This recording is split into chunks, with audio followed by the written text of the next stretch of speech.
আওয়ামী লীগের যে দোসররা, স্বৈরাচারের দোসররা কিন্তু এখনো বিভিন্ন রাষ্ট্রীয় প্রতিষ্ঠানে বসে ষড়যন্ত্র করছে, বিভিন্ন গণমাধ্যমে বসে তারা ষড়যন্ত্র করছে, তারা বিদেশি প্রভুদের সহযোগিতা নিয়ে তারা বাংলাদেশের বিরুদ্ধে ষড়যন্ত্র করছে, যে অন্তর্বর্তীকালীন সরকারের বিরুদ্ধে ষড়যন্ত্র করছে, এটি তাদের কেন বোধগম্য হচ্ছে না এবং তারা কেন ওই ষড়যন্ত্রকারীদের ফাঁদে পা দেওয়ার চেষ্টা করছে। আমরা যতবারই জেনে গিয়েছি ততবারই দেখেছি যে রিমান্ডের নামে নিয়ে আমাদের উপরে কিভাবে, আমাদের গায়ে কিভাবে শারীরিকভাবে নির্যাতন করেছে। আসলে গত 17 বছর যে সময়টি ছিল এটি কি বিভীষিকাময়। আমার মাথা থেকে শুরু করে পা পর্যন্ত আমি গুলিবিদ্ধ হয়েছিলাম এবং আমি সেই রক্ত, আমার সাদা পাঞ্জাবি লাল হয়ে গিয়েছিল, রক্তে মাখা করেছে। আমার শরীরে এখন পর্যন্ত অনেক গুলি রয়ে গেছে। আমি আমার পরিবারের কথা কখনোই ভুলে যাব না।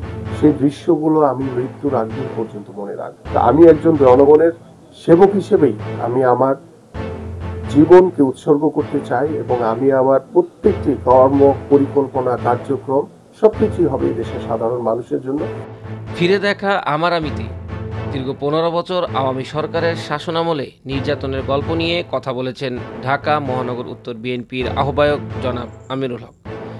আমিনুল হকের না বলা কথা জানতে হলে চোখ রাখুন ফ্ল্যাশ টিভির পর্দায়।